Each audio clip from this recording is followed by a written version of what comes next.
Hey guys, welcome back to the channel. So behind me is a 2020 Hyundai Elantra. We are going to be doing the front pads, rotors, and calipers on this vehicle today. Caliper failed, kind of side cocked under the piston's bed. We're going to go ahead and take care of that today. But before we go ahead and start on this job, guys, if you guys haven't subscribed to the channel, hit the subscribe button down below. Definitely smash that like button because it helps out the channel. And with that said, let's go ahead and start on today's repairs. So we are looking at the carnage here, guys. It's kind of messed up because this car is not that old. It's a 2020 and we already have a bad caliper. So you know, it happens. What can you do? But as you guys will see here, what happened is it wound up grinding up on the rotor. The caliper piston on this one, for some reason, you know, just won't retract. Just squeezed it together and keeps applying pressure, and therefore it's causing it to grind. So we're going to take care of that right now. Let me get the camera position out of the way here a little bit, guys. And where I'm going to start with this is we're going to go ahead and turn our wheel out. That way we have clear access to everything and we can get to our nuts and bolts and everything that we need. Now the first tool that we are going to grab out of the toolbox for this is going to be our line lock tool. You guys have seen me use these before. They're supposed to go on the line just like this and go ahead and twist it, and this will keep any brake fluid from leaking out when we disconnect our hose from our caliper, so that way you know, we don't make a huge mess here and we don't spill a bunch of brake fluid everywhere. Now that I have my line lock installed, let me grab some tools and a light and we will go ahead and proceed with the removal of this caliper. I have you guys zoomed in on the caliper, and normally if we were just going to be doing pads and rotors on this, where I would begin would be just to remove the brake caliper pin bolts and swing our caliper out of the way. Since we are not going to need to open this caliper, we have a full assembly with brackets and everything. We're going to take it off as a complete unit. Where I begin is to go ahead and take off this bolt right here. Now I initially thought this was going to be a 14, so I grabbed the wrong wrench. Let me go ahead and grab the right wrench and get that removed. So now we have the appropriate wrench, guys. It's a 12 millimeter, at least if it's an original factory caliper, and we are just going to break this free. It can be a little hard to get off if there's any dirt or dust down there keeping it from coming out, but usually they come off without a hitch. We're gonna go ahead and unscrew this all the way. Now there may be some brake fluid coming down here. It all varies. You see, very small amount. I went ahead and I placed a cardboard box underneath there so it would catch most of the brake fluid. And then what we're going to do is put our bolt back in here just like this. And this will plug up the fluid from leaking all the way out of the caliper. We don't really need this hardware bolt because our caliper should come with a new one. So now that we got that off, I'm going to grab a couple tools here and we're going to remove the whole caliper off our car. I have you guys positioned behind the caliper just to show you. So we got our brake line removed. We're going to go ahead and just kind of tuck that out through the other side. The bolts that we're after to remove the whole caliper with the bracket and all is going to be this bolt here and then this bolt right here at the bottom. We don't need to touch these. These are the caliper pin bolts. This is what we would remove if we were swinging the caliper out of the way, but since this caliper is coming off as an assembly, we're going to go ahead and take these main bolts off. Now these are going to be a 17 millimeter. I'm going to use my Milwaukee stubby impact here. And it makes pretty quick work of this. This car is fairly new, so these aren't really rotted on there as of yet.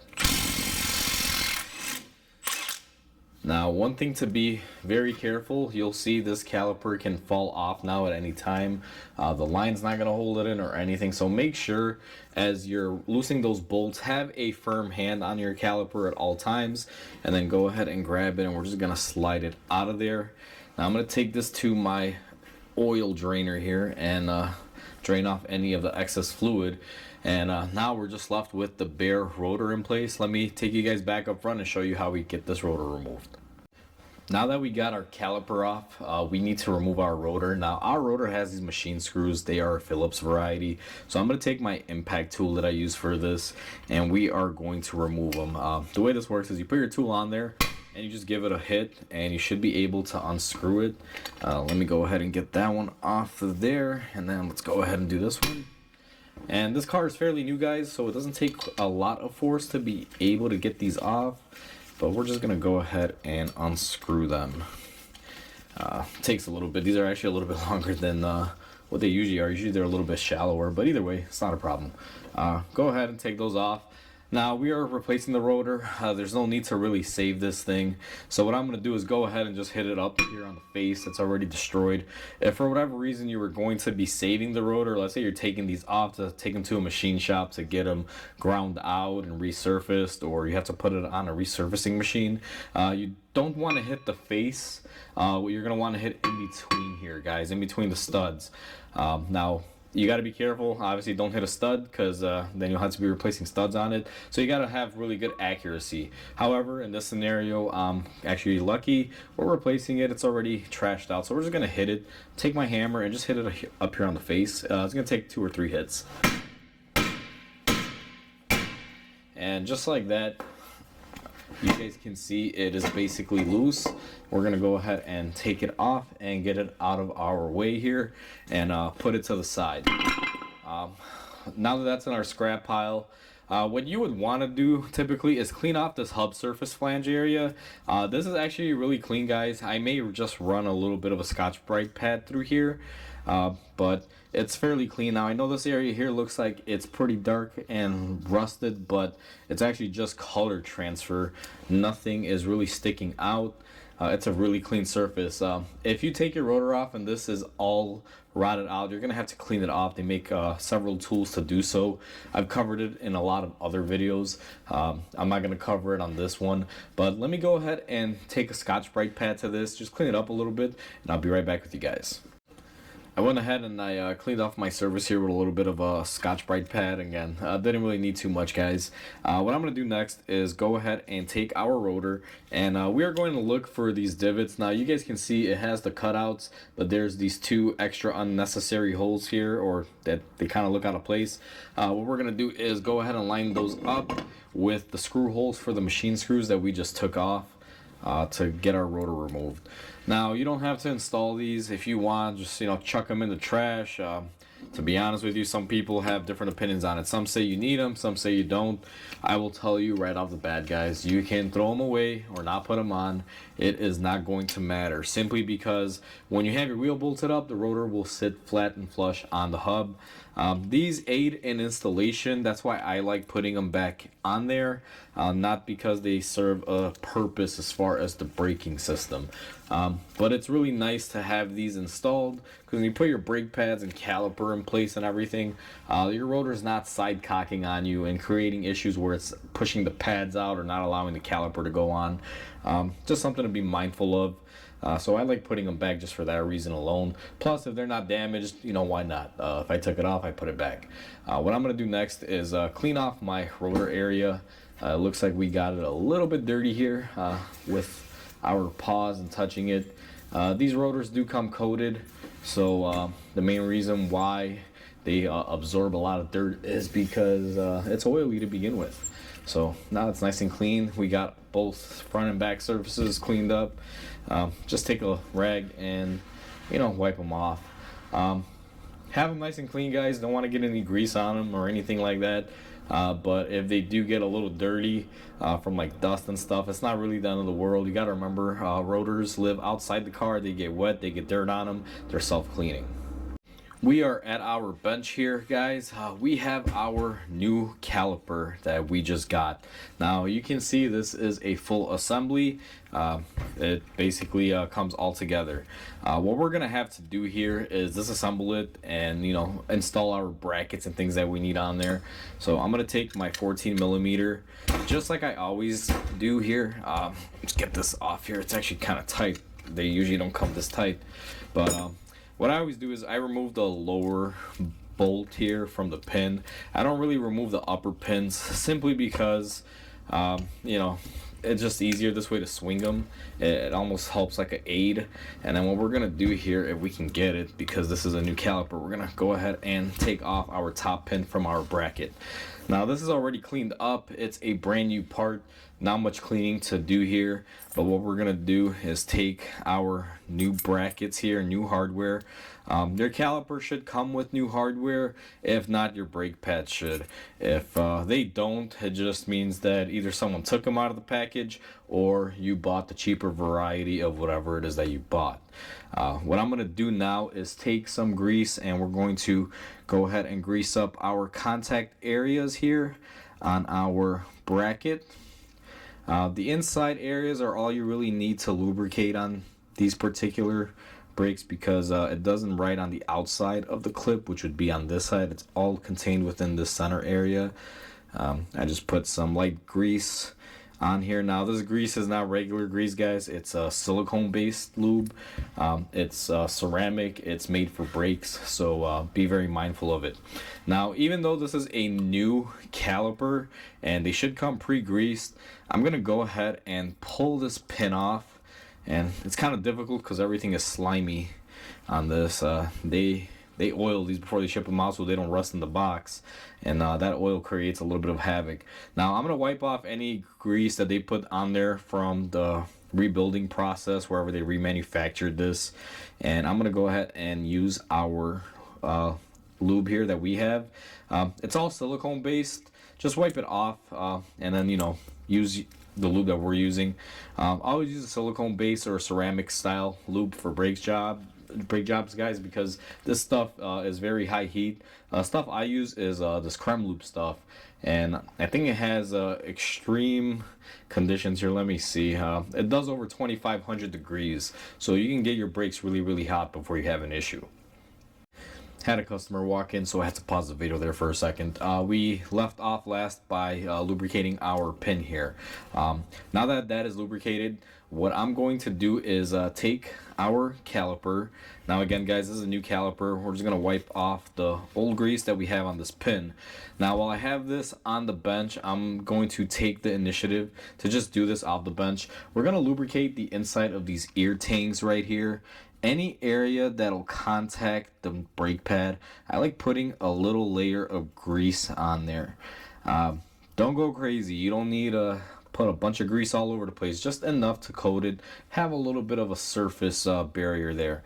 And what I also like to do is put some on our piston for our caliper. Again, you don't need a whole bunch, just put a light coating so wherever you have a metal to metal surface, we don't have any contact noise from application and all that. And then what we're gonna do is go ahead and lubricate your pin.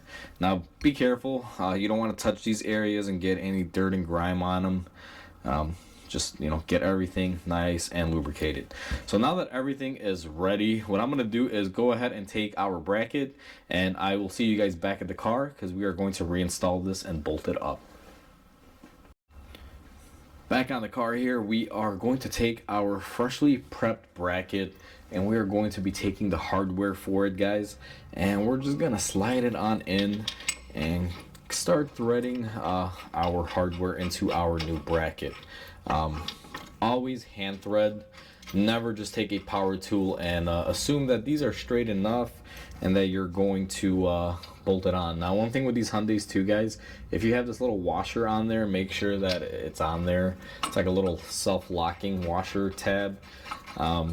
Always make sure that's on there. Don't lose it, otherwise you will have some braking issues on these. I know from experience because it's happened to me. Now that bracket is on there, our bolts are hand tight, I'm gonna go ahead and get those tightened up, and we are going to go ahead and install our brake pads in the next clip. Now that everything is tightened up, guys, let's kind of switch up the lighting position here. Hopefully you guys can see a little bit better there. What we're gonna do is take our brake pads and install them. Now the one that has the little noise clip always goes on the inside, so we're gonna go ahead and just slide these into place. Your brake pads should slide on as easy as that. If you're forcing these on there and they don't just slide into place and you can't really make them clap, I guess you can say, and they don't move around as easy as these do, you need to clean up your bracket areas, guys. And this goes mainly for older calipers if you're not changing them, because the new ones will already have cleaned and prepped surfaces. But if you find your old one is fighting you, you may want to bust out a wire brush, a file, something to clean up those areas and tangs where the brake pads will basically reside in. Now that we have that in place, if you guys recall, we do have some brake springs, or actually you guys don't recall because we took off our caliper in one. We really didn't separate the pads, but what these Hyundais require in order for the brake pads to release pressure, and I'll show you guys here in a second, but the way Hyundai does their pressure relief on these is, you'll notice there's a hole here and a hole here. They use these release springs, guys. What these do is they go in between, and when you apply the brakes, they get squeezed, and then when you release them, they spread apart. It's what helps keep the pad away from the rotor when you're driving, so that way you're not wearing down your pads. Now I'll show you guys on the caliper here, or I'm sorry, on your brake pads. You see you have a hole here and a hole there. Let me see if I can get the camera in here nicely so you guys can see how I do this. What you're gonna want to do is have these in hand, and it's kind of a very tricky process, but you know, I'll still go ahead and do it on here. Now what I find on these sometimes is they won't have a lot of tension when they come in the box, so what you want to do is kind of just open them up a little bit, give them a little bit more degree of separation. And I'm going to take my caliper and I'm going to slide it in. Let me actually kind of back this up so you guys can see this, and then I'll zoom you guys back in. So you're gonna take your caliper, guys, and I know we haven't installed our pins yet, but you're gonna want to do something like this and have the caliper stay up. You guys can see it's just chilling up there. What I'm gonna do next is we're going to take our spring and we are going to be installing it while holding our brake pads. Now my technique is use one hand to hold the brake pads and then go ahead and put that spring in. Just to show you a visual, that's how it goes, just like that. And we also have to install another spring here on the bottom. Let me make sure the camera is still in focus. We're gonna take our bottom spring and same technique, hold your brake pads, do not let them go. If I were to let go of these brake pads right now, they're gonna want to shoot out because these springs have tension on them. So I hold them with one hand, and then what I do is I slide my caliper over. As soon as I get my caliper one side in, it'll hold it.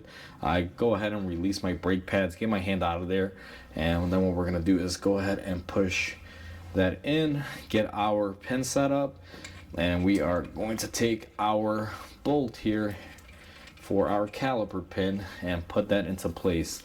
Now this is a new caliper, but you should still check your torque, guys. Even though you guys saw on the bench that this was tightened up pretty good, don't assume that they're tight. Make sure you take your wrench and you tighten both of these up, just in case they are loose.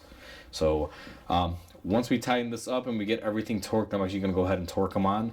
I do that off camera. We're gonna go ahead and start putting in our line for our fluid. Now it's time to install our fluid line, guys. What you're gonna wanna do is go ahead and take your brake line. I had mine tucked away. Take a rag. You're gonna wanna clean up your surface areas here, and you wanna make sure that the old copper gasket did not stick to it. I verified that because 2 gaskets came off of it. And we're just gonna go ahead and just clean that off. Doesn't really take a whole lot. Now our caliper hardware is right here. This came with a new bolt and 2 new copper crush washers. So we're going to go ahead and remove those. Sometimes these will come in a bag. Sometimes they'll come screwed in just like that. We're gonna go ahead and take it off, and we are going to take our crush washers off with it as well. And the way you're going to want to stack this is you put a crush washer on one side. We're going to go ahead and put that through our fluid line, and our other washer goes in place there, guys. Mine went in there kind of crooked, so we're going to do it just like that, just kind of sandwich them together. Now I'm going to change the camera position and get you guys in the back and show you how we get that on there from the back view. So we are facing the back of the caliper. You will see here there is the hole for the fluid line, guys.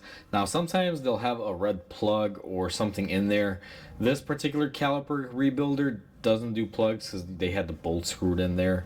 You saw me took it off earlier. So we are going to take our washer stack where we have a bolt, a copper washer. We ran it through our line and then another copper washer.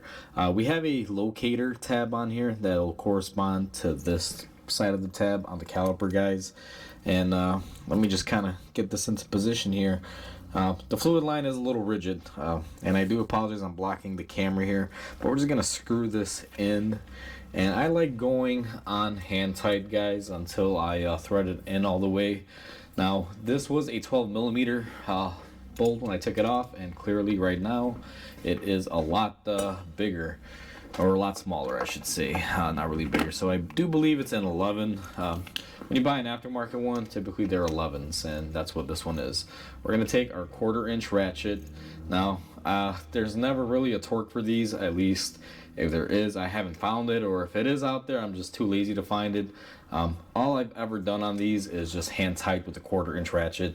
You don't need to go nuts and just, you know, rip on it, because these threads will strip very easily. You want to give it enough tightening to compress those copper gaskets, get everything mellowed in, and that's all it really takes. Now that we have that set up, what we're going to do is go ahead and move the camera on the outside, and we're going to remove our line lock and start bleeding the brakes. So we're back outside. One thing to do here is make sure if you use a line lock like we did, remove your line lock. If you go to bleed your brakes and this is on there, it's gonna not have any pressure. Basically, this is gonna keep it from leaking out any fluid or any fluid getting to the caliper. I have left these on before and tried bleeding the brakes to figure out why am I not getting fluid, and it takes usually like a second or two and you figure it out. But I make a habit, just take them off. That way you don't run into an issue. Now we have to bleed the brakes, and you can use many methods, guys. I'm actually not going to cover the bleeding procedure in this video. I've covered it before. If you you know, look through my videos, I have one there where I'm using a manual style method, and I'm using my pressure bleeder. What I'm going to do is go ahead and get this blood out and get it ready, and then I'll be right back with you guys. You could do it whatever method you want, but when you're at home, usually the best method is the 2 people method, where one is pumping the brakes and someone is releasing the pressure out here. I'm going to use the vacuum method. I have a suction machine that I can hook up here and just draw the fluid through, and that's the method that I'm going to be doing on this particular one. So we've gone ahead and we bled our brake system. Make sure that you tighten up your bleeder nipple. Make sure that's tight. During the process of bleeding, guys, you want to make sure that you have no leaks at your joint where everything meets together for your fluid line. And you also want to do a pressure test where you basically pump the pedal and sit on it and hold it. Make sure you just have no leaks from anything that we replaced. Once you've done that and you know there's no leaks, if your old caliper has a dust boot for the bleeder nipple, go ahead and transfer it over. Sometimes the calipers will come with them, sometimes they won't, but if it doesn't, just check out your old one. If it does, go ahead and replace it. It's a good thing to keep water and moisture out of there. But you know, once you do all that and your brakes are bled, there's no leaks, you're pretty much all set. You have just completed pads and rotors and a caliper on a Hyundai. That's how you do pads, rotors, and calipers on a 2020 Hyundai Elantra, guys. I've done plenty of brake videos. It's just I haven't done these set of brakes on this particular car, so that's why I decided to make this video. Otherwise, it's pretty standard, but if you have this exact car and you're doing this exact job, if you follow the steps in this video, it's pretty easy to do so. Shouldn't take you more than, you know, half an hour or so to get this done. The hardest part would be, especially if you're a one-man crew like I am, would be bleeding the brakes. If you're doing this out of your home garage or somewhere, you're going to need a second person to help you bleed them, or you're going to need some sort of vacuum tool to be able to get the air out of the brake line and the caliper. But other than that, guys, it's a pretty straightforward job, quick, simple, and easy. I hope you guys enjoyed this video. Please comment, like, and subscribe, because it definitely helps the channel grow. I hope you guys have a wonderful day, and I'll catch you guys on the next video.